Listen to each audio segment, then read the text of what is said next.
श्री परमात्मने नमः। ओम श्री गुरुभ्यो नमः।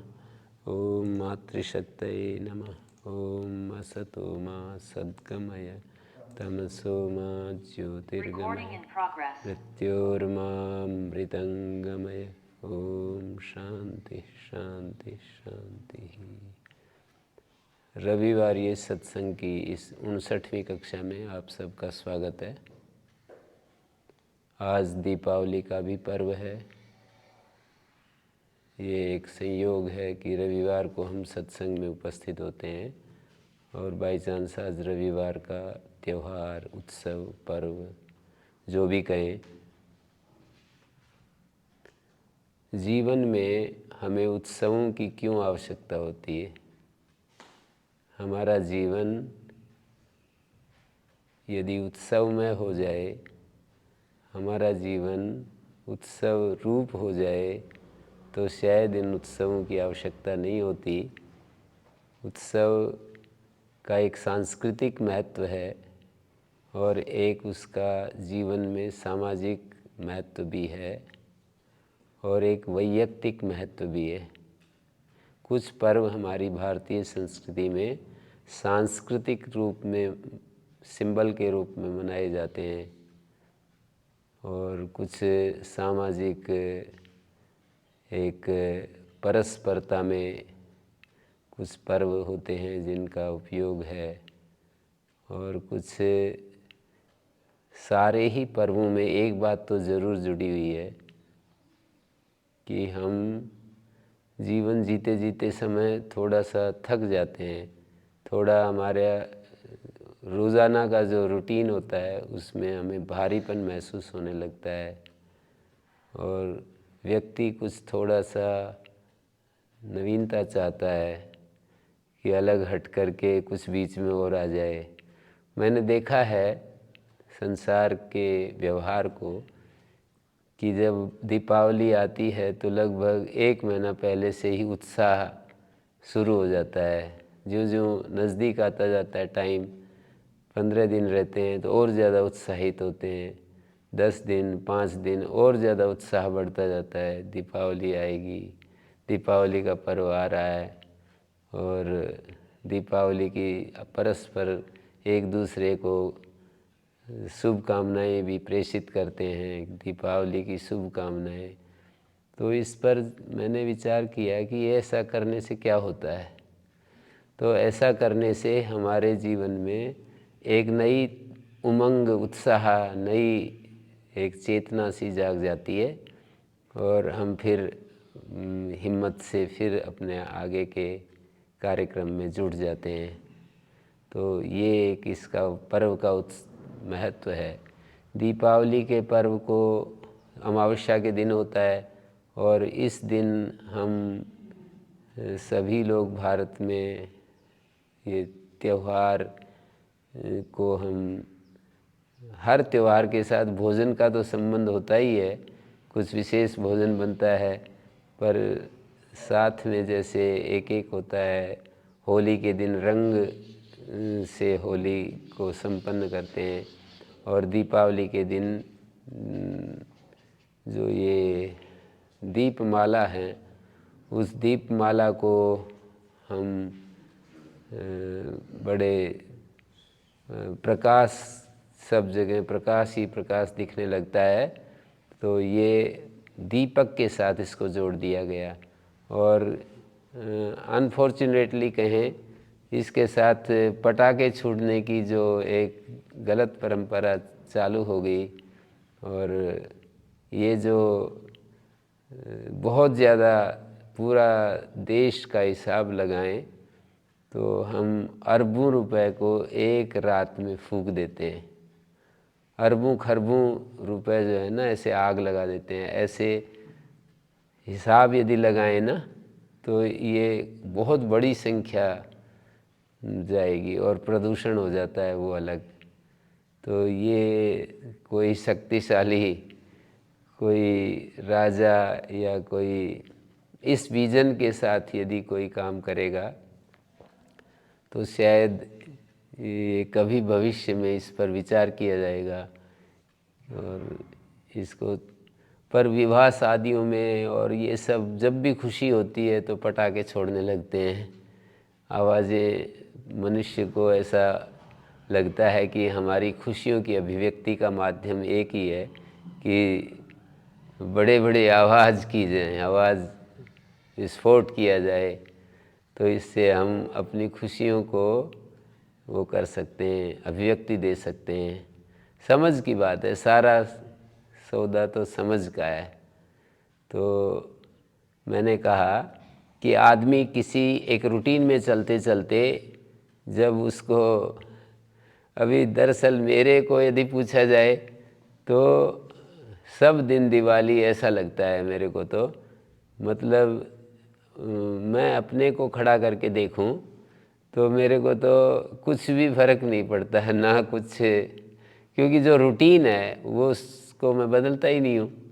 वही जैसे प्रातःकाल उठ करके पढ़ना लिखना, वही मैं कुछ और करूँगा तो भी फिर वैसे ही करूँगा। मान लीजिए मैं ध्यान करने लगा तो फिर मैं ध्यान ही करूँगा, और मौन हो गया तो फिर मौन ही होऊंगा।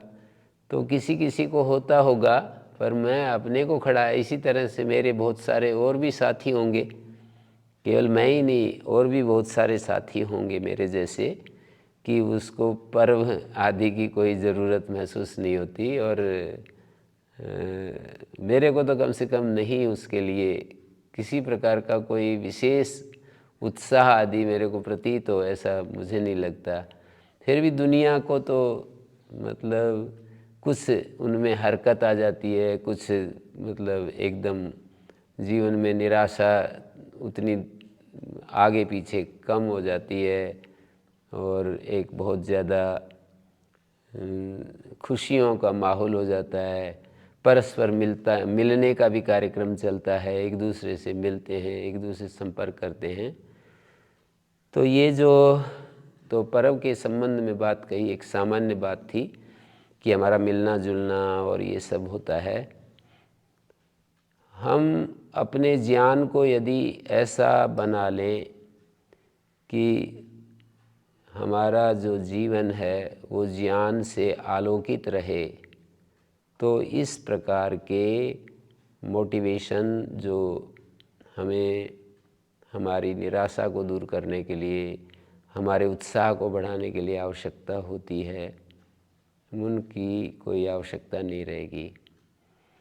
पर ये बहुत कम लोगों के लिए ही ये सूत्र काम करेगा, क्योंकि ज़्यादातर तो लोग कर्म प्रधान होते हैं, विचार प्रधान लोग कम होते हैं। कर्म प्रधान लोग मानी विचार प्रधान और ध्यान प्रधान और भी कम होते हैं।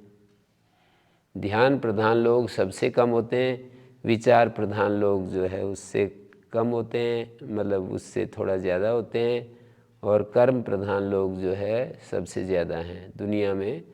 कर्म को पकड़ करके जो जिनका जीवन चल रहा है उनकी संख्या बहुत ज़्यादा है। विचार करने वाले, सोचने वाले, मनन करने वाले और अच्छी बातों को सुनने वाले, उन पर उनको अपने जीवन के साथ जोड़कर देखने वाले लोग कर्म से बहुत कम मिलेंगे, और जो ध्यान में रहते हैं वो तो और भी ज़्यादा कम मिलेंगे। जितना जितना हमारा सूक्ष्मता की तरफ गति होती है, उतना उतना बाहर से हम हट जाते हैं, बाहर से हटते जाते हैं, और हमारे जीवन में जो आनंद है, क्योंकि आनंद तो हमारे भीतर होता है, बाहर आनंद नहीं होता है। वस्तुओं में जो आनंद है, संबंधों में जो आनंद है, क्रियाओं में जो आनंद है, वो तो बहुत ही उसका जो भीतर वाले आनंद का एक परिवर्तित रूप होता है, वो उसका टाइम भी शॉर्ट होता है। संबंधों से जो आनंद मिलता है, क्रियाओं से आनंद मिलता है, साधनों से जो हमें सुख मिलता है, और ये जितनी भी चीज़ें हैं, सम्मान हमें सुख देता है, साधन हमें सुख देते हैं, और अलग अलग मन पसंद जो काम होते हैं वो सुख देते हैं। मन पसंद काम, मैं एडजेक्टिव डाल रहा हूँ, मन पसंद कार्य, मनपसंद कार्य भी हमारे को सुख देते हैं। जैसे मैंने देखा, मनपसंद कार्य तो बहुत ही ज़्यादा सुख देते हैं। यदि आदमी के पास कुछ भी ना हो, जैसे मेरे पास कुछ ना हो और मैं गायों के पास ही सुबह से शाम तक बस खेलता रहूं, तो मेरे को दुनिया, बाहर की दुनिया ख़त्म हो जाती है। मतलब समय जब गायब हो जाए तो वो चीज़ बहुत ज़्यादा अच्छी लगती है। खेत में जैसे हम उसके साथ जब हम देखते हैं, कस्सी लेकर के उसको देखते, उसके साथ काम करते रहें तो बहुत, पर ये सबकी नेचर ऐसी नहीं होती है, ये भी मुझे पता है। तो मनपसंद कार्य भी हमारे को सुख देते हैं। और ये जैसे और भी बहुत सारे, एक व्यक्ति का एक ही मनपसंद कार्य नहीं होता है, बहुत सारे मनपसंद कार्य होते हैं, तो उन कार्यों से उसको सुख मिलता है। तो ये बाहर के जितने भी सुख के साधन हैं, हमें अच्छा भोजन सुख देता है, हमें अच्छे दृश्य, जैसे जिन व्यक्तियों को जो विरक्त टाइप लोग होते हैं उनको जंगल, पहाड़, नदी ये सब देख करके, एकांत देख करके बहुत अच्छा लगता है। एकांतवास बहुत मतलब उनको सुख देता है। तो ये सारी चीज़ें मतलब उनमें क्या होता है कि हमारा मन हल्का हो जाता है, कामनाओं से मुक्त हो जाता है। जब मन पसंद ये सारी चीज़ें आती हैं तो हमारे मन में जो कामनाओं का एक वेग होता है वो ढीला पड़ जाता है और उसके कारण से हमारे को सुख मिलता है। जब जब कामनाएं हमारी कम होती हैं तो तब तब हमारे जीवन में ये सब चीज़ें अपने आप ही देखने को मिलती हैं कि उत्साह भी आ जाता है, शांति भी बढ़ती है और निर्भर महसूस होता है, निर्द्वंद्वता आ जाती है और जीवन में बहुत ही खुशी, अच्छा सा महसूस होता है, सुकून सा मिलता है जीवन में। तो ये सब जो है कुल मिलाकर के तो दुख, दर्द, पीड़ा जो है कामनाओं में है और सुख, शांति, आनंद जो है निष्कामता में है। लेकिन ये तत्व समझ में आने के बाद भी कामनाओं का इतना ज़्यादा वेग है हमारे जीवन के ऊपर, कामनाओं का इतना अधिक प्रभाव है कि समझने के बाद भी ये वेग हमारा पीछा नहीं छोड़ता है और हम मतलब सब कुछ अच्छे से जान लेने के बाद भी हम वहीं कदम ताल में चले जाते हैं। कदम ताल का मतलब स्टैंडिंग रनिंग, अर्थात यात्रा तय नहीं होती और पसीना पसीना रहते हैं। तो कदम ताल में पूरा पसीना आ जाएगा पर हमारी यात्रा तय नहीं होगी, हम आगे नहीं बढ़ेंगे। तो ऐसे ही इन कामनाओं का राज्य में यही सब हो रहा है।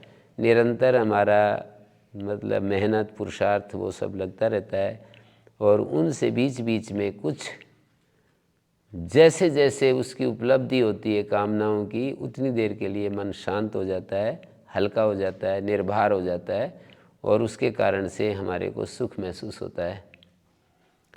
तो ये अंधेरे में प्रकाश, जीवन को यदि हम देखें तो ये कर्म के क्षेत्र में अंधकार, विचार के क्षेत्र में अंधकार, संबंधों के क्षेत्र में अंधकार, तो ये सारे अंधेरे हमें समझने होते हैं गुरुजनों से, शास्त्र से और अपने विवेक से, अपनी गलतियों से। इन सब को हमें देखना होता है। मानी हम कहाँ कहाँ अंधेरे में हैं और अंधेरा और प्रकाश है क्या चीज़। तो अंधेरा और प्रकाश में क्या है, यही है कि सत्वगुण का जो प्राबल्य है वो प्रकाश है और तमस का प्राबल्य अंधकार है। क्रिया का प्राबल्य रजोगुण कहते हैं, तो अंधकार का मतलब तमस का प्राबल्य और प्रकाश का मतलब है सत्व का प्राबल्य। जब हमारे जीवन में सत्व का प्रकाश बढ़ता है तो चीज़ें ठीक ठीक दिखाई देती हैं। सत्व का काम है हल्कापन, हल्कापन महसूस होता है, चीज़ें ठीक दिखाई देती हैं, सहजता होती है और दूसरों के सहयोग की की भावना होती है कि सबको सुख मिले, सारी दुनिया सुखी रहे, ऐसा भाव आता है। और करुणा आती है, प्रेम आता है, ये सारे सत्व के प्राबल्य में ये घटनाएं घटती हैं। माने जब जब जीवन में प्रकाश होता है तो हमें अब ये विचार करना है, आज का पर्व तो बाहरी दुनिया को हम प्रकाश से भरना चाहते हैं, अंधेरे में प्रकाश फैलाते हैं। तो ऐसा ही हमारा जो चेतना है, हमारा जो मन है, उसमें भी अंधकार भरा पड़ा है। कामनाएं जाऊंगी तो अंधेरा तो अपने आप ही समझ लो छाया ही रहता है। कामनाओं को पूरी करने के लिए कामनाएं पैदा ही तब होती हैं जब हमारा इतना ज़्यादा हमारा प्रकाश धूमिल हो जाए कि हम ये देख ही नहीं पाते कि इन कामनाओं की पूर्ति से हमारे को कितना लाभ बेनिफिट होगा, कितनी हानि होगी, ये सब विचार ही नहीं कर पाते। बस कामनाएं और उनकी पूर्ति के लिए क्रियाएं, माने रजोगुण और तमोगुण ही सतह पर होते हैं और हम बस लगे रहते हैं और उसमें अपनी कितना हम हाँफते हाँफते इस प्रक्रिया को पूरा करते रहते हैं। तो ये बात तो एक विचार करने की है कि हम अपने को देख सकें कि मेरे जीवन में कितना कहाँ कहाँ किन किन जगह पर अंधेरा है। मेरा जो भवन है, ये शरीर रूपी भवन, इसमें कई सारे प्रकोष्ठ हैं। मन एक प्रकोष्ठ है, इंद्रियां एक प्रकोष्ठ हैं, बुद्धि, शरीर, प्राण, मन, बुद्धि, मोटा मोटा देखे तो मन, बुद्धि, इंद्रियां। तो इन शरीर भी उसको समेट लीजिए, शरीर, मन, बुद्धि, इंद्रियां। तो ये चार तो मोटे मोटे घटक दिखाई देते हैं। प्राण जो है वो तो इन सभी चीज़ों का सहयोगी भी है। प्राण का अर्थ इंद्रियां भी कर देते हैं। प्राण का जो उपनिषदों में जो व्याख्यान होता है, बहुवचनांत जब शब्द होता है प्राणाः, तो वो इंद्रियों के लिए आता है। एक वचन में जब प्रयोग होता है तो ये हमारा सांस प्रश्वास के लिए जो प्राण है वो प्रयोग होता है। तो ये इसमें हमें देखना है कि मेरी इंद्रियों में, मेरे शरीर में कहाँ कहाँ अंधकार है। शरीर में अंधकार होगा तो भारीपन होगा, इंद्रियों में अंधकार होगा तो इंद्रियों को जो उनकी रुचि है वो ज़्यादा से ज़्यादा इंद्रियां उसकी तरफ आकर्षित होंगी। मन में अंधेरा होगा तो कामनाओं की पूर्ति में मन अपना पूरी ताकत लगाता रहेगा। बुद्धि में अंधेरा होगा तो चीज़ें अस्त व्यस्त हमें समझ में आएंगी, हैं कुछ, दिखाई कुछ देंगी। बुद्धि में जब अंधेरा होता है तो साफ साफ नहीं दिखेगा। जैसे रज्जू सर्प के रूप में दिखेगी, एक चंद्रमा दो चंद्रमा के रूप में देखेंगे, और वहाँ पर राजस्थान में जो चमकता हुआ बालू पानी के रूप में दिखने लगेगा। ये सब अंधकार के ही उदाहरण है। प्रमाण सही काम नहीं करेगा। अंधेरे का मतलब ये होता है कि बुद्धि का अंधेरे की बात कह रहा हूँ कि प्रमाण सही काम नहीं कर रहा है। तो यदि हम बुद्धि में जब प्रकाश लाने की बात करते हैं कि बुद्धि में प्रकाश आ जाए, इसका तात्पर्य ये होता है कि प्रमाण ने अपना काम सही शुरू कर दिया। और इस जीवन में यही तो बात है कि प्रमाण यदि सही हमको चीज़ों का स्वरूप दिखा दे, बस फिर क्या कष्ट है। प्रमाण हमको सही सही राह दिखाता रहे, फिर क्या कष्ट है। तो प्रमाण की मदद, प्रमाण छोटी से छोटी चीज़ को दिखाता है, बड़ी से बड़ी। और मैं वेदांत में पढ़ते हुए मैंने ये आचार्यों से ये सुना है, इति सुश्रुम धीराणाम, क्या हमने ऐसा सुना है, बोल रहा हूँ, हमने ऐसा सुना है कि परमात्मा का ज्ञान भी प्रमाण से ही होता है। हमने कहा कि ध्यान से नहीं, उपासना से नहीं होता है परमात्मा का बोध। नहीं, ध्यान परमात्मा का ज्ञान नहीं कराता। ध्यान वो परिस्थिति पैदा करता है जिससे कि हमारा मन उस प्रमाण को समझने की स्थिति में आ जाए। उपासना से क्या परमात्मा का साक्षात्कार नहीं होता है? तो कहते हैं सीधा साक्षात्कार नहीं होता है। उपासना से हमारे मन की भूमि तैयार होती है।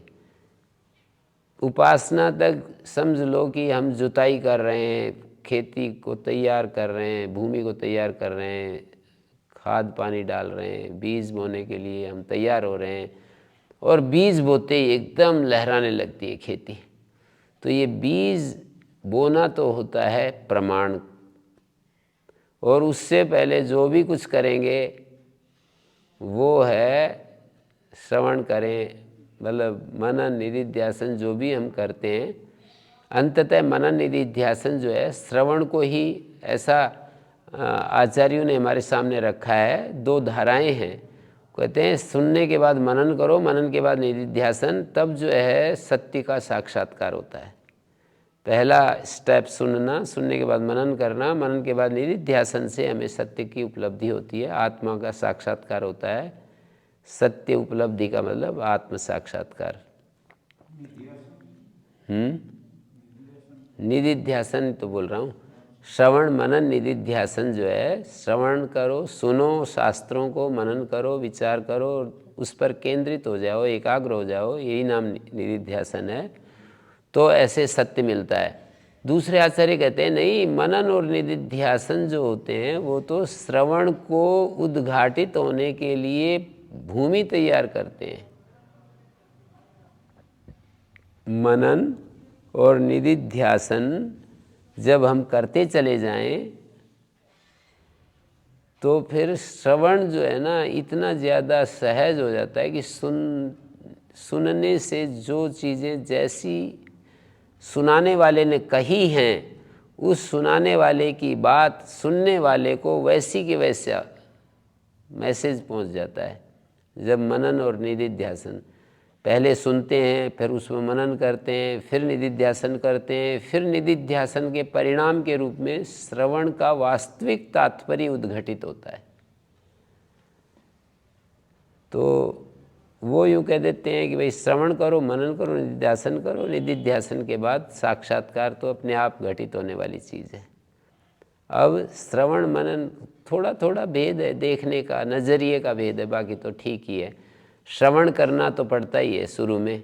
जब किसी चीज़ के बारे में, हम अतीन्द्रिय चीज़ों के बारे में हम जानते ही नहीं, तो हम क्या मनन करेंगे और किस पर हम केंद्रित होंगे, किसके ऊपर एकाग्र होंगे।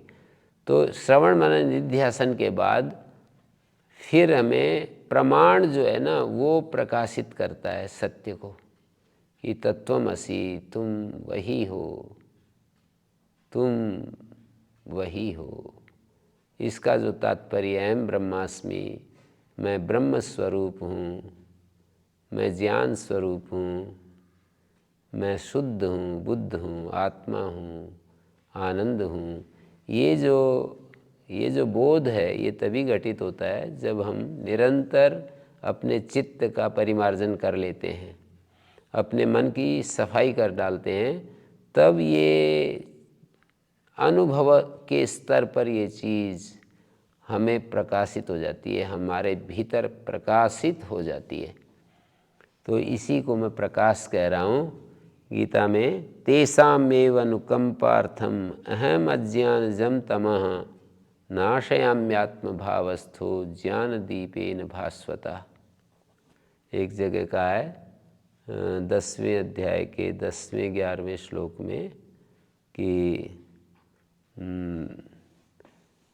पहला जो श्लोक है,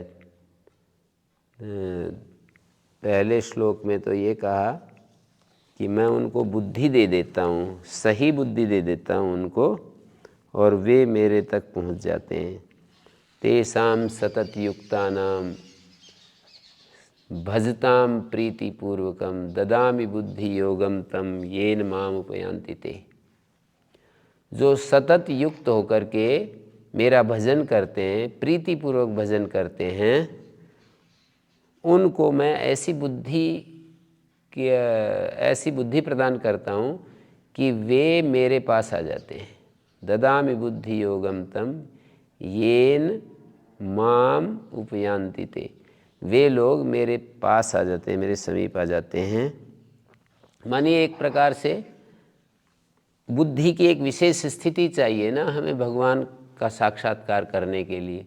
दृश्यते तो अग्र्या बुद्धिया सूक्ष्म या सूक्ष्मदर्शी भी, सूक्ष्मदर्शी लोग अग्र्या बुद्धि के द्वारा उसे देखते हैं, उसका अनुभव ऐसे नहीं होगा। मतलब एक तो अनुभव होना होता है, एक वही होना होता है, दो स्थितियां हैं। हमारा को आत्मा का अनुभव होना और एक आत्मस्वरूप हो जाना, वहाँ तो फिर आत्मा ही हो गए, तो अनुभव की बात नहीं रहती है। जैसे हम बाहर की चीज़ों को देख करके अनुभव करते हैं, जैसे एक खट्टा मीठा रस रसना के द्वारा चखते हैं और हमें पता चल जाता है कि ये खट्टा है, मीठा है, तीखा है, पता चल जाता है। एक ये स्थिति होती है कि हम अपनी इंद्रियों के द्वारा उनके विषयों को देखते हैं और हमें उसका प्रकाश हो जाता है।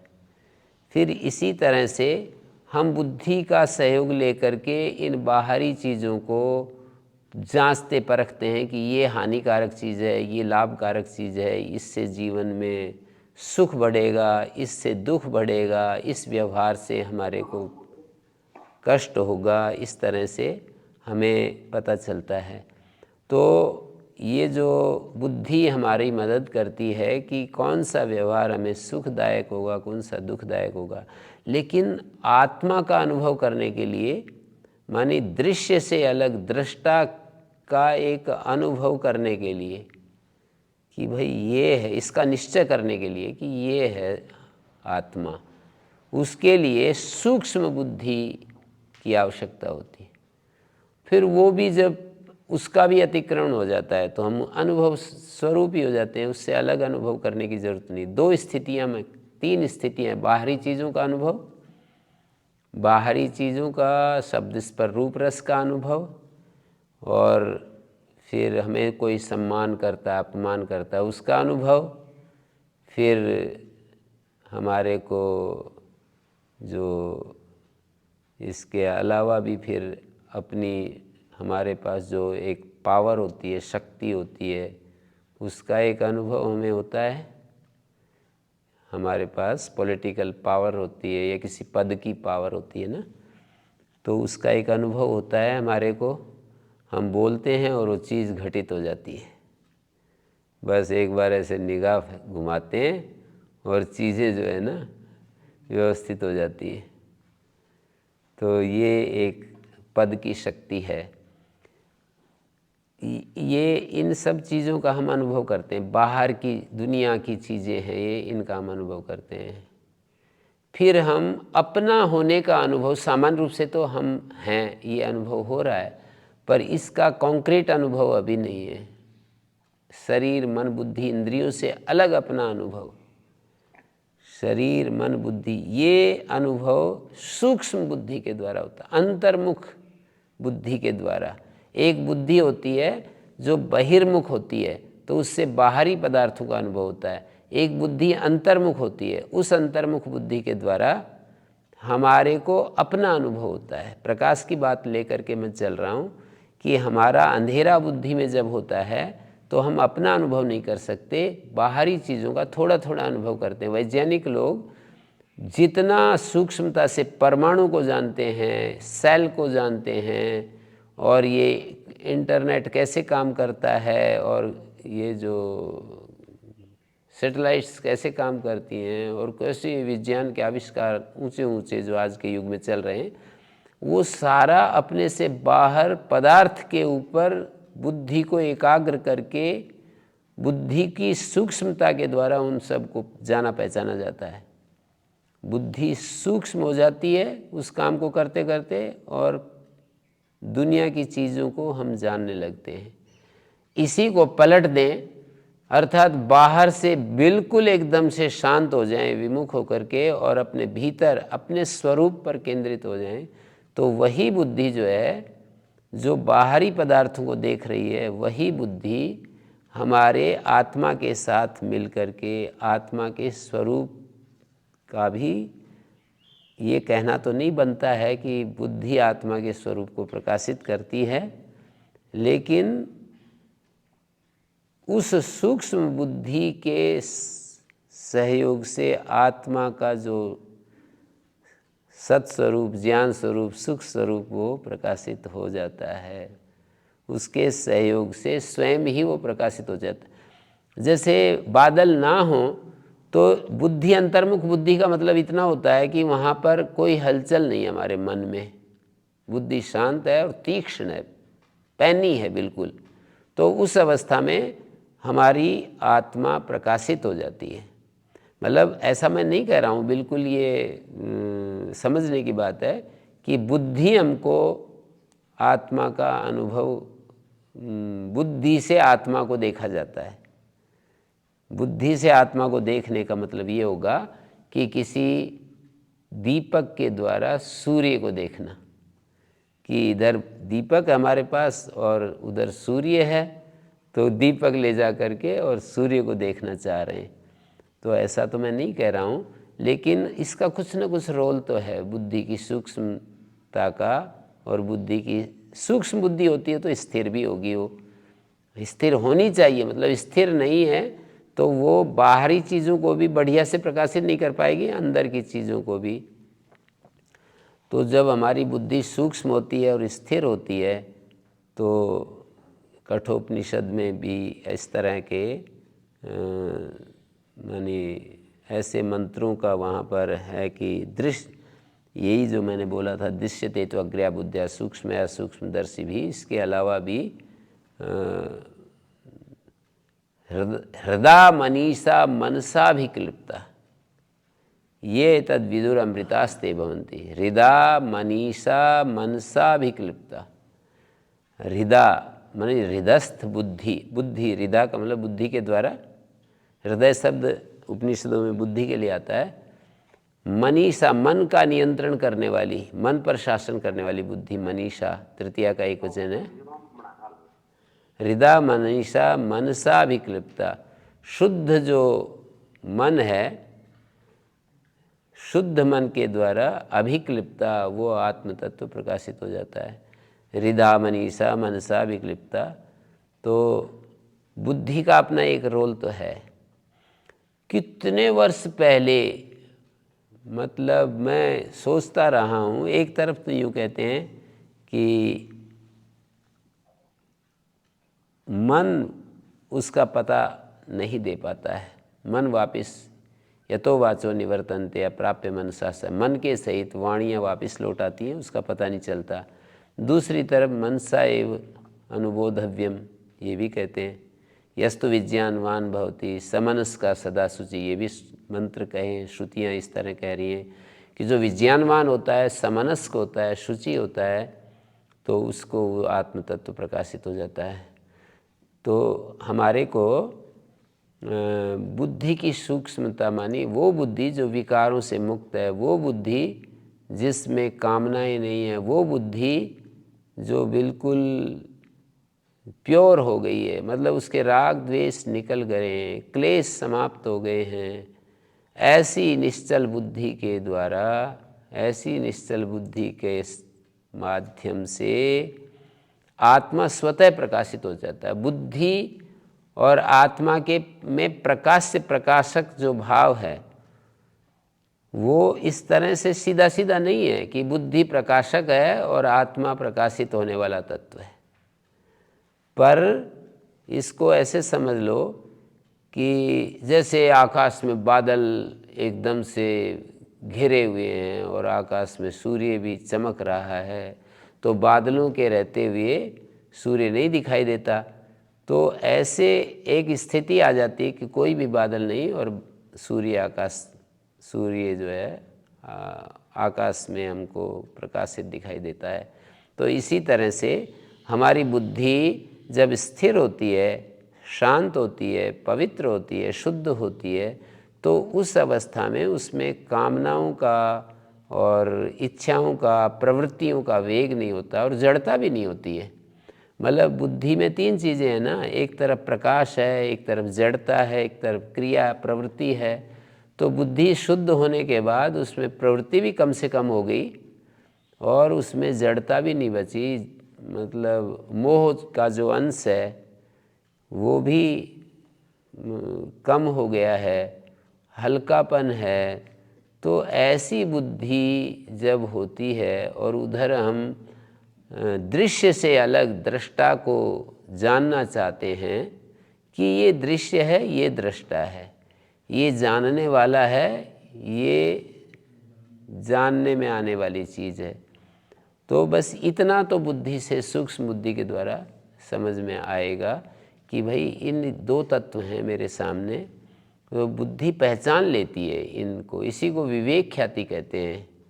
शास्त्र में जो विवेक ख्याति शब्द का प्रचलन है वो इसी को कहते हैं कि बुद्धि ये पहचान लेती है कि देखो एक ज्ञाता है और एक ज्ञेय है, एक दृष्टा है, एक दृश्य है, एक भोक्ता है, एक भोग्य है।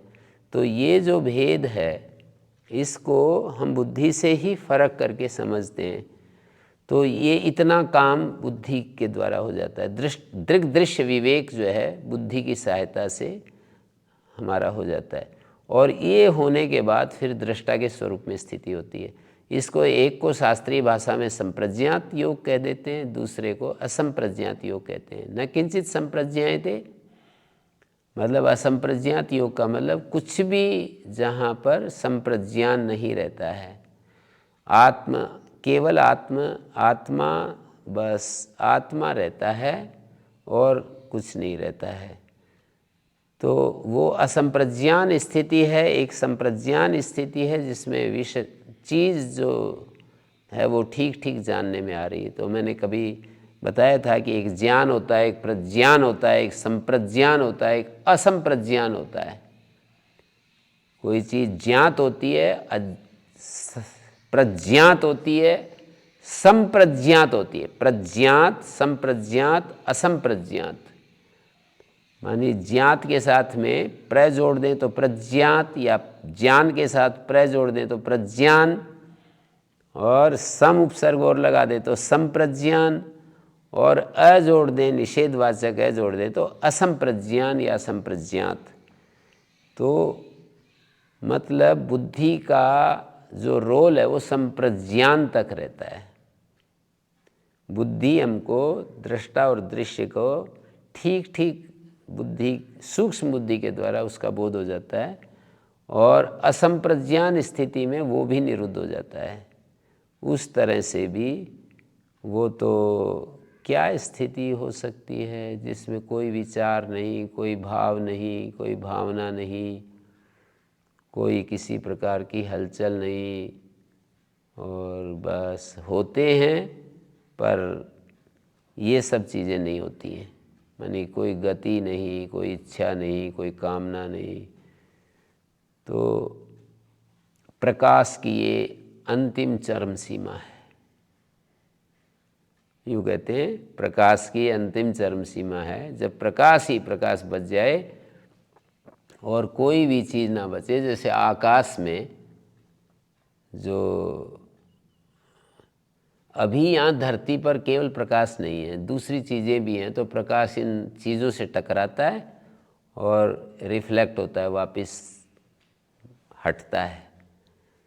ऐसी स्थिति है अभी जो हम देख रहे हैं कि सूर्य की किरणें आती हैं और दीवार से टकराती हैं, हमारे से टकराती हैं, हमारी आँखों से टकराती हैं, और फिर उसके बाद ये सब चीज़ें दिखाई देती हैं। और एक ऐसी स्थिति आकाश में कल्पना करें, यहाँ से ऊपर मतलब प्रकाश को आने में कुछ मिनट लगते हैं जैसे यहाँ, तो उनमें आप आधी दूरी में प्रकाश आ गया, उस प्रकाश की कल्पना की है कि वहाँ कोई किसी से टकराता नहीं है कुछ, तो वहाँ पर उसका प्रकाश तो है पर वो किसी चीज़ को प्रकाशित नहीं करता है। वहाँ प्रकाश होते हुए भी ये नहीं पता चलेगा कि यहाँ प्रकाश है। प्रकाश तो है पर प्रकाश का होना हमें पता नहीं चलेगा। ऐसा ये विज्ञान वाले लोग, मैं तो ज़्यादा जानता नहीं, पर उनकी बताई हुई बात को केवल आपके सामने रख रहा हूँ। तो ये प्रकाश और अंधकार, इसको हमें समझना है। अंधेरा जितना अधिक होता है बाहरी चीज़ें हमें दिखाई देती हैं, प्रकाश जितना अधिक होता है तो दिखाई देना ही बंद हो जाएंगी। अंधकार जब थोड़ा सा प्रकाश के नज़दीक जब होते हैं तो चीज़ें ज़्यादा स्पष्टता से दिखाई देती हैं। अंधेरे के नज़दीक होते हैं तो चीज़ें धुंधली दिखाई देती हैं। ज़्यादा अंधेरा हो तो बिल्कुल ही नहीं दिखाई देती। तो ऊपर से तारतम्य को हम देख सकते हैं। नीचे अंधेरा है, बीच में प्रकाश है। प्रकाश की तरफ जितने जितने जाते हैं प्रकाश हमको दिखने लगता है। जितने जितने नीचे आते जाते हैं अंधेरा बढ़ता जाता है। एक तरफ अंधेरा है, दूसरी तरफ प्रकाश है। तो ये अंधेरे में प्रकाश, अंधेरे में जो प्रकाश है, अंधेरे में हमारे अंधेरे में अंधकार में जो प्रकाश है, अंधकार में जो प्रकाश है हमारा, वो कितना अच्छा लगता है। अंधकार में जो प्रकाश है वो कितना अच्छा लगता है, आप कल्पना कर सकते हैं। और इसको आप धीरे धीरे धीरे धीरे इसके रहस्य को पकड़ सकते हैं, समझ सकते हैं। ये दीप मालिका, दीपों की मालिका सिंबल बनकर, चीज़ें यदि सिंबॉलिक बन करके हमें कुछ मार्गदर्शन करें तो बड़ा अच्छा है। जैसे तिरंगा झंडा कुछ सिंबल ही तो है, तिरंगा झंडा सिंबल ही तो है किसी चीज़ का। सिंबल को सिंबल के रूप में देखें तो बहुत ही अच्छा है, और सिंबल का सिंबल रूप यदि हमें पता नहीं है तो फिर उसका क्या है, एक कपड़ा ही तो है वो। वैसे तो बहुत बड़ी चीज़ है, सिंबल बहुत बड़ा है। ऐसे ही मैं बात कर रहा था कि ये जो यज्ञों में जो वो अलग अलग क्रियाएं होती हैं, बहुत सारी क्रियाएं होती हैं, उनमें कोई क्रिया ऐसी भी होती है जिसमें मतलब एक प्रकार से पशु याग बोलते हैं। पशु को वो किया जाता है, पशु का हनन किया जाता है, उसके हृदय को निकालते हैं, उसके अलग अलग अंगों को निकालते हैं, उसको अग्नि में डालते हैं। तो ये सारी चीज़ें भी होती हैं।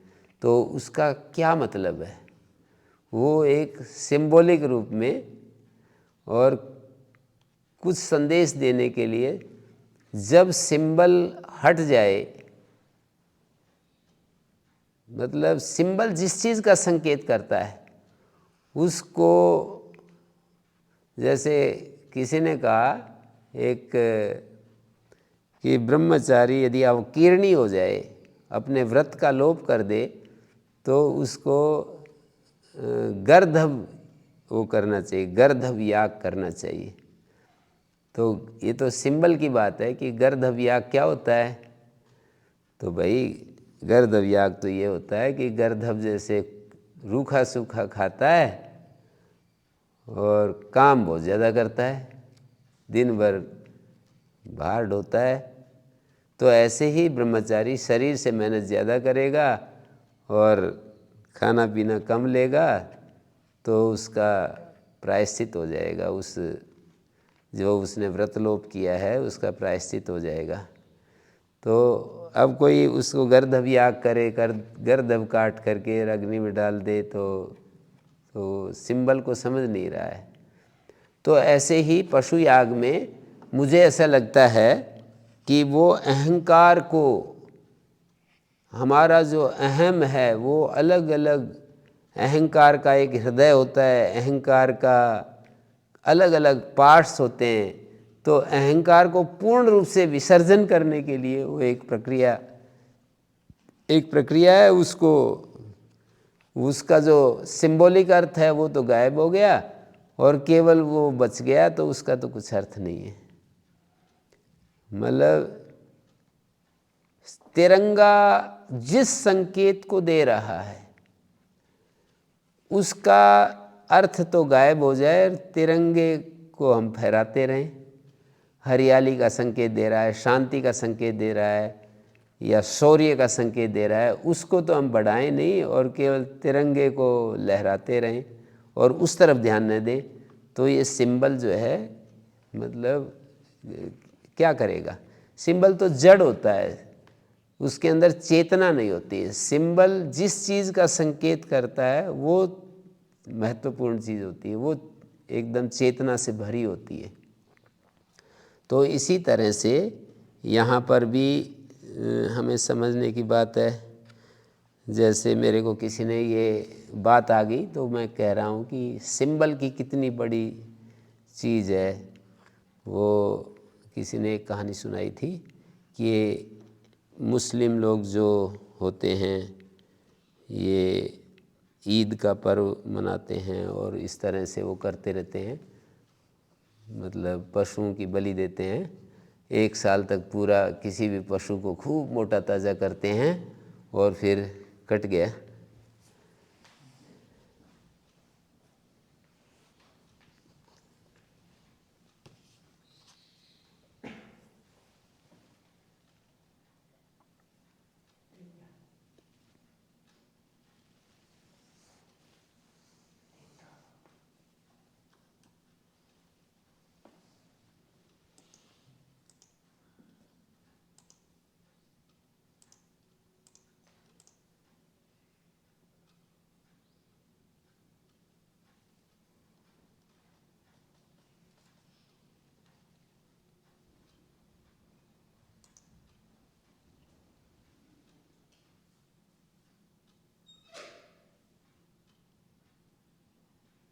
Recording in progress. तो ये कहा जाता है कि वो एक साल तक किसी भी पशु को खूब खिलाते पिलाते हैं और फिर एक दिन उसका एक पर्व आता है, उस दिन उसकी बलि चढ़ाते हैं। तो एक बड़ा सुंदर एक आख्यान मेरे को सुनाया कि एक भक्त था, कोई मुस्लिम संत, गृहस्थ संत था।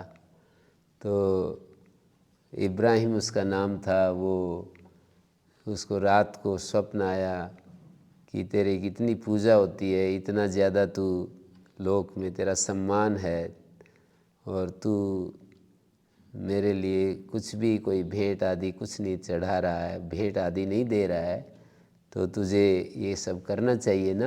इतना तेरी पूजा है, इतना सत्कार है, लोग तेरे को इतनी मान्यता देते हैं। तो उसने कहा कि ओहो, मुझे वो जो है अल्लाह का, खुदा का वो हुआ है, मेरे को मैसेज मिला है। तो पहले दिन जो उठा तो उसने उसके पास एक वो था, बहुत ही सुंदर एक मेंढा था, तो उसकी बलि दे दी उसने। फिर रात को फिर स्वप्न आया कि इब्राहिम, मैंने तुम्हें कुछ मांग की थी और तुमने तो कुछ नहीं किया। तो फिर कहा कि ओहो, मेरा तो स्वीकार नहीं हुआ। तो उसके पास एक अच्छा ऊँट था तो उसकी बलि दे दी। फिर तीसरे दिन फिर स्वप्न आया कि इब्राहिम, तू तो बड़ा ढीठ हो गया है, मैं बार बार तुमसे कुछ बलि मांगता हूँ और तुम, तो इस बार तो वो घबरा गया और बहुत ज़्यादा जो है वो घबरा करके जहाँ उसकी पत्नी सोई हुई थी तो वहाँ गया और उसने जगाया और वो कहने लगा कि मैं बहुत परेशान हूँ, क्या करूँ मैं, कुछ मदद करो आप भी, आपको क्या सूझ रहा है, क्या करूँ मैं। तो उन्होंने उसके हाथ को पकड़ा और उसकी छाती के ऊपर लगा करके कहा कि अच्छा, मेरे को एक बात का जवाब दे दो कि तुम ये जो बलि दे रहे हो, प्रिय से प्रिय वस्तु की बलि दे रहे हो, क्या तुम्हारा जो इकलौता बेटा है उससे भी कोई प्यारी चीज़ हो सकती है क्या? उसको कैसे बचा रहे हो और इधर उधर कभी मेंढे की बलि दे रहे हो, कभी इसकी बलि दे रहे हो, ऊँट की बलि दे रहे हो। तो मतलब सबसे प्रिय वस्तु मनुष्य के लिए अहंकार होती है। तो सिंबल है केवल, वही सबसे प्रिय वस्तु अहंकार है। अहंकार की यदि हमने बलि चढ़ा दी तो समझ लो कि हमारा यज्ञ सार्थक हो गया। हमारी जो भेंट है वो अंतिम हमने चढ़ा दी है। और अहंकार का मतलब ही होता है अपनी योजना, अपनी इच्छा, अपना अलग अस्तित्व अनुभव करना, सेपरेट जो अपने को अनुभव करते हैं ना हम चीज़ों को, मैं सबसे अलग हूँ, चीज़ें अलग हैं। यही तो कहा है हमारे शास्त्रों में, ये प्रकाश की चरम सीमा है। यस्मिन् सर्वाणि भूतानि आत्मा एव अभूत विजानता तत्र को मोहा कः शोका एकत्वम अनुपश्यता। उस एकत्व को देखते हुए क्या मोह और क्या शोक। तो ये जो जो प्रकाश आएगा तो हमें कर्तव्य बोध भी पूरा होगा और आत्मबोध भी पूरा होगा। दो बोध हमारे को बहुत, मतलब मैं उसके साथ तीन चीज़ें जोड़ूं, मतलब बोध का क्षेत्र यदि है तो तीन एरिए हैं उसके, या तो पदार्थ बोध, चार भी कह सकता हूँ, पदार्थ बोध, क्रियाओं का बोध, और वो क्रिया बोध कर्तव्य बोध ही है, इसलिए कुल मिलाकर के तीन बोध ही हैं। बोध के जो एरिया हैं वो तीन ही हैं, पदार्थ बोध, कर्तव्य बोध और आत्मबोध। पदार्थ बोध तो ये सारा संसार जो भी है ना, इनके गुणकर्म स्वभावों को देखना जानना, ये तो पदार्थ बोध है। और कर्तव्य बोध, मेरे क्या कर्तव्य हैं, इसी को धर्म कह देते हैं। तो कर्तव्य बोध, पदार्थ बोध, कर्तव्य बोध, मुझे क्या करना चाहिए क्या नहीं करना चाहिए, ये कर्तव्य बोध है। और तीसरा एरिया है कि मैं कौन हूँ, मैं क्या हूँ, इसका बोध। इसको आर्य समाज में कह देते हैं कि मतलब आत्मज्ञान के बाद परमात्म ज्ञान एक और कड़ी जोड़ देते हैं। मतलब पदार्थ ज्ञान, कर्तव्य ज्ञान, अपने आप का ज्ञान और भगवान का ज्ञान, ये ईश्वर का ज्ञान, ऐसा एक और उसके साथ जोड़ करके पूरा करते हैं। यहाँ वेदांत की प्रक्रिया में तो बस तीन ही बोध हैं, एरिए तीन ही हैं। आत्मा का बोध पहला है, मतलब अंतिम है, और कर्तव्य बोध बीच की चीज़ है, और पदार्थ बोध बिल्कुल बाहर की चीज़ है। तो प्रकाश ज्यों ज्यों हमारा बढ़ेगा, पदार्थ भी ठीक ठीक समझ में आएंगे कि पदार्थ में कौन सा पदार्थ हमारे लिए हानिकारक है, कौन सा लाभदायक है, किस तरह से इन पदार्थों का उपयोग करें जिससे कि ज़्यादा से ज़्यादा समष्टि का हित हो, अहित हो। जैसे पदार्थ बोध सही न होने के कारण ही आजकल सारी दुनिया जो है फर्टिलाइज़र्स और पेस्टिसाइड्स और ये सब चीज़ें प्रयोग करती है, और अन्न उत्पादन को बढ़ाने की होड़ में वो मतलब बहुत ही हमारे के लिए अन्न को हमने विष युक्त बना दिया। तो पदार्थ बोध ठीक न होने के कारण ही ऐसा होता है। मैं तो एक उदाहरण दिया है कि पदार्थ सही सही नहीं दिखेगा, पदार्थ के गुण कर्म स्वभाव ठीक नहीं दिखेंगे, उसके परिणाम ठीक नहीं दिखेंगे, तो उसका यही उसका नतीजा होगा। ऐसे कर्तव्य बोध, मुझे क्या करना चाहिए क्या नहीं करना चाहिए, बड़ों के प्रति, बीच वालों के प्रति, छोटे वालों के प्रति, समष्टि के प्रति, प्रकृति के प्रति और पूरे अस्तित्व के प्रति, भगवान के प्रति मेरे क्या कर्तव्य हैं, यदि ये सब बोध नहीं होगा तो फिर भी हमारे को दुखों का अंत नहीं होगा। और फिर ये सब भी हो जाए, फिर भी व्यक्ति अंततः आत्मा का स्वरूप यदि नहीं जानेगा तो उसको भी फिर दुख की पूर्ण मुक्ति नहीं हो सकती है, दुख का पूर्ण अंत नहीं होगा। तथा जैसे कहते हैं ना, ये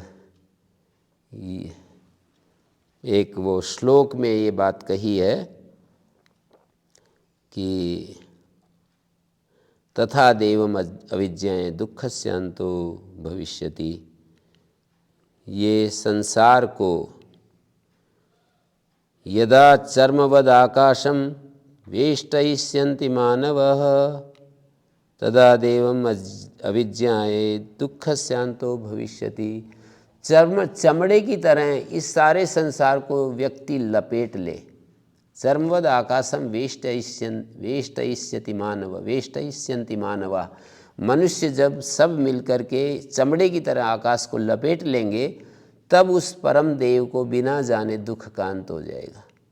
माने एक ही उपाय है, उसको ना समझ करके और हम दूसरे उपायों को करते ही रहेंगे, करते ही चले जाएंगे, तो ये प्रकाश का पर्व हमारे को कुछ संदेश देने के लिए आता रहता है, दोहराता रहता है। कितना मैसेज हम इससे लेते हैं ये तो हमारी ग्रहणशीलता और हमारे विवेक बुद्धि के ऊपर डिपेंड करता है कि हम पदार्थ बोध तक सीमित रहते हैं या कर्तव्य बोध तक सीमित रहते हैं। जितना ज़्यादा ज्ञान होता है उतना अधिक सुख होगा, अपना भी दूसरों का भी। पदार्थ बोध के बाद कर्तव्य बोध भी बहुत ऊंची चीज़ है, स्वर्ग तक पहुंचाने वाली सीढ़ी है। और दुख का पूर्ण अंत करने वाली जो तीसरी श्रेणी जिसको कहते हैं आत्मबोध, ब्रह्मबोध, वो तीसरी श्रेणी है। उसको जब हम पूर्ण रूप से अभिज्ञ हो जाते हैं, जान जाते हैं, तो वास्तव में दुख का अंत हो जाता है, अंधेरा मिट जाता है। महापुरुष, एक एक महापुरुष को जब हम देखते हैं तो कितना सुंदर उनका जीवन दिखता है। कोई एक एक महापुरुष कितने स्थिरमती होते हैं। गीता के जो उपदेश हैं उनको आप देखिए, गीता के उपदेशों को देखिए कि वो कहते हैं कि भाई स्थिर प्रज्ञ व्यक्ति जो है ना कैसा होता है, कैसे देखता है, कैसे चलता है। तो उन्होंने बताया कि स्थिर प्रज्ञ तो ऐसा होता है, ऐसा होता है। तो उसका स्वरूप मतलब कितना परिष्कृत है, कितना रिफाइंड है, कितना, ये सब प्रकाश की चरम सीमा की तो बात है ना कि प्रजहाति यदा कामान सर्वान पार्थ मनोगतान आत्मन्येवात्मना तुष्टा स्थित प्रज्ञस्तदा उच्यते। स्थित प्रजहाति यदा कामान, सारी कामनाएं जब निकल जाती हैं। दुखेषु अनुद्विग्न मना सुखेषु विगतस्पृहा वीतराग भय क्रोध स्थित धीम निरुच्यते।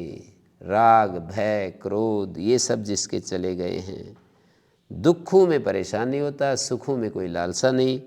यह सर्वत्र अनभिस्नेय तत्तत् प्राप्य शुभाशुभम नाभिनंदति न द्वेष्टि तस्य प्रज्ञा प्रतिष्ठिता।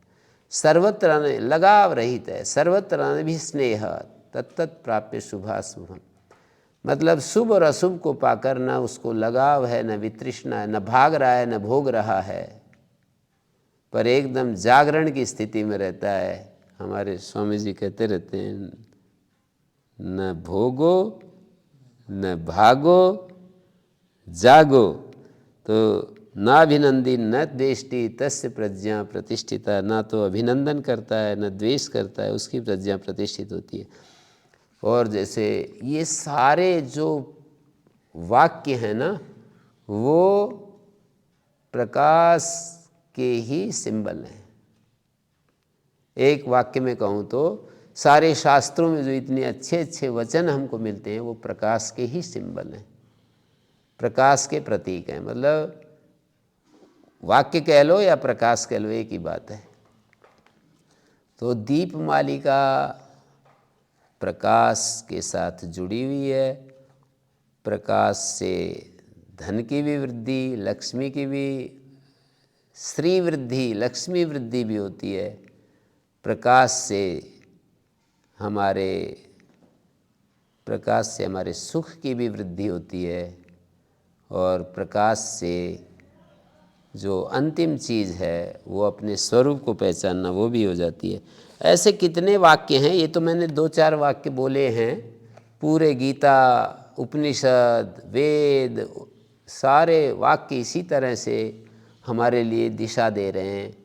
मतलब कहीं से भी उठा करके देख लो, वो जो है ना बिच्छू की लाइन चल रही है। किसी ने कहा कि इनमें कौन सा जहरीला है, अलग अलग टाइप के बिच्छू जा रहे थे ऐसे लाइन में, पंक्ति में। तो किसी ने कहा कि इनमें से सबसे जहरीला कौन सा है? तो बोले हाथ लगा करके देख लो। मतलब किसी के भी हाथ लगा करके देख लो तो वो पता लग जाएगा कौन सा जहरीला है। तो बिल्कुल इन वाक्यों में ना किसी को छू करके देख लो एक बार। किन्हीं महापुरुषों के साथ भी यही बात है, वाक्यों के साथ भी। इन वाक्यों को भी, किसी को भी यदि हम उठा करके देखते हैं तो बिल्कुल हमारे को कितना मतलब कितना रस देता है। इसलिए महापुरुषों ने कहा, महर्षि दयानंद का एक वाक्य है कि पदार्थ से जो सुख मिलता है और विद्या से जो सुख मिलता है, ज्ञान से जो सुख मिलता है, उसका 1000वां हिस्सा भी, उनके शब्द उच्चारण कर रहा हूँ, उसका 1000वां, ज्ञान से जो सुख मिलता है उसका 1000वां हिस्सा भी पदार्थ का सुख नहीं, कहीं भी स्टैंड नहीं करता है। मतलब 1000वां हिस्सा भी छोटा पड़ेगा। पदार्थ का सुख और विद्या का सुख, विद्या के सुख से ज्ञान का सुख। अब विद्या का अर्थ ये तो महर्षि दयानंद नहीं लेते हैं कि भाई जो विद्या का मतलब ये है कि किताबों में क्या क्या लिखा हुआ है उसको याद कर लें और उसको दूसरों के साथ शेयर करने में सक्षम हो जाएं, अच्छी अच्छी बातें दूसरों को सुना दें और अपने आप दुखी होते रहें, ये तो नहीं लेते। वो तो यूँ कहते हैं, ये तो व्यवहार भानु में उन्होंने इस तरह के बहुत सारे बातें कही कि भाई विद्या का तो यही तो स्वरूप है कि जैसा वो कह रही वैसा हमारा स्वरूप, हमारा स्वभाव बन जाए। विद्या बिना सौख्यम न जायते नराणाम ध्रुवम। मनुष्यों को कोई भी सुख नहीं हो सकता है बिना विद्या के, और इसलिए विद्या और धर्म का संचय करना चाहिए, ऐसे कहते हैं। और विद्या पढ़ कर के भी जो आदमी उसके अनुसार नहीं सोचता, नहीं चलता, नहीं देखता, तो वो तो उन्होंने शब्द बोला है चोर। महर्षि दयानंद का आज निर्वाण दिवस भी है। ऐसे तेजस्वी पुरुष का निर्वाण दिवस है कि जिन्होंने मृत्यु को, जिस संकल्प के साथ वो घर से बाहर निकले थे कि मुझे मृत्यु पर विजय प्राप्त करनी है और सच्चे शिव को जानना है, दो ही बात थी उनके सामने घर से निकलते समय। मुझे सच्चे शिव को प्राप्त करना है, वो वाला शिव जो सारे संसार का कर्ता धर्ता है, संघर्ता है, जिसकी इतनी महिमा गाई है वेद शास्त्रों में, ऐसे उस शिव को प्राप्त करना है, जानना है, उसको मतलब उसको पाना है मुझे, और मृत्यु पर विजय प्राप्त करनी है। ये दो संकल्प लेकर के बाहर निकले थे, घर से बाहर निकले थे, और सदा सजग रहे, सदा उनको ध्यान में रहे कि मैं किस लिए घर से निकला हूँ। कोई बंधन उनको बांध नहीं सका, कोई प्रलोभन उनको रोक नहीं सका। जहाँ भी गए कितने बड़ी बड़ी चीज़ें उनके सामने आई, कितने प्रलोभन, कितना सुंदर 6 फीट 9 इंच का जवान और कितना हृष्ट पुष्ट। और कहते हैं, किसी ने बताया था कि इतने सुंदर थे देखने में, प्रकृति ने जैसे कि उनको सब कुछ दे दिया हो। मतलब शरीर से इतने सुंदर थे वो देखने में, और इतने अच्छी चीज़ को सुरक्षित रखना कितना मुश्किल काम होता है। किसी सुंदर चीज़ को, उस पर सबकी निगाह होती है। कोई भी सुंदर फूल को तोड़ने के लिए, एक ऐसा अद्भुत फूल खिला हुआ हो, उसमें महक उठ रही हो, 1 किलोमीटर तक केवड़ा जैसा कोई फूल हो, कहते हैं कि 1 किलोमीटर तक महका देता है सब कुछ। ऐसा फूल हो तो उसकी क्या स्थिति होती होगी ना। तो महर्षि दयानंद जैसे तेजस्वी पुरुष का ये निर्वाण दिवस भी है। इसी रात की अंधेरी रात में उन्होंने अपने को प्रकाश में फैला दिया। महापुरुष ऐसे ही होते हैं। श्री अरविंद ने आधी रात में, कहते हैं, शरीर को छोड़ा, इसीलिए छोड़ा कि मैं इस अंधेरी रात में प्रकाश को फैलाना चाहता हूँ। तो महावीर स्वामी का भी निर्वाण दिवस बताया जाता है। गुरु नानक जी का भी के साथ भी हैं, हाँ, गुरु नानक जी, महर्षि दयानंद और बहुत सारे महापुरुष इस दिन जो है ना, उन्होंने निर्वाण को प्राप्त किया। तो ये प्रकाश पर्व बोल देते हैं, और प्रकाश की महिमा जीवन में बहुत ज़्यादा है, पदार्थ से बहुत ज़्यादा और क्रियाओं से भी बहुत ज़्यादा। और पदार्थ, क्रिया और परस्पर के संबंधों को भी जीने की जो कला है वो यही तो देता है। संबंधों का कैसा निर्वाह हो, प्रकृति का शोषण न करके कैसे हम प्रकृति की जो हमारी रक्षा करती है उसका और शोषण करो और शोषण करो, ये तो है आज की नीति हमारी।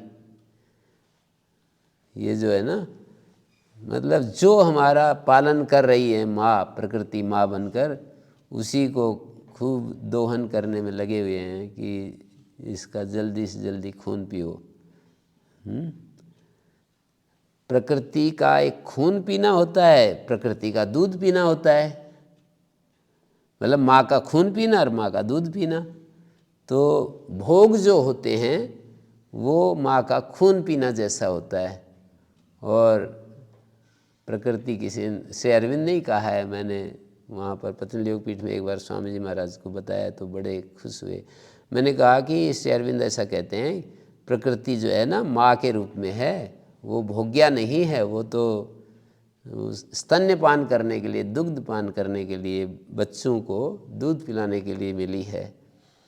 तो ये इस तरह से हम इसको यदि देखें तो कितना अच्छा हमें महसूस होता है, कितना ज्ञान हमको कितना सहज कर देता है। जितनी देर हम ज्ञान में होते हैं, जितनी देर सही समझ में होते हैं, उतनी देर हम निर्भर होते हैं, निर्द्वंद होते हैं, निष्काम होते हैं, स्वाधीन होते हैं, निर्भय होते हैं, रस से भरे हुए होते हैं, जितनी देर होते हैं।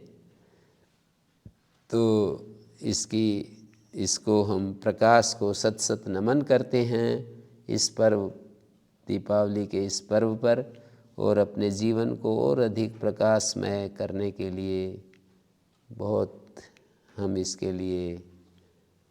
ज़्यादा हम इसके लिए तैयार हम अपने आप को करें। तो इन्हीं शब्दों के साथ मैं अपनी बात को यहीं विराम देता हूँ। आप सबको प्रणाम करते हुए ओम शांति ही शांति ही शांति। प्रणाम गुरुदेव जी।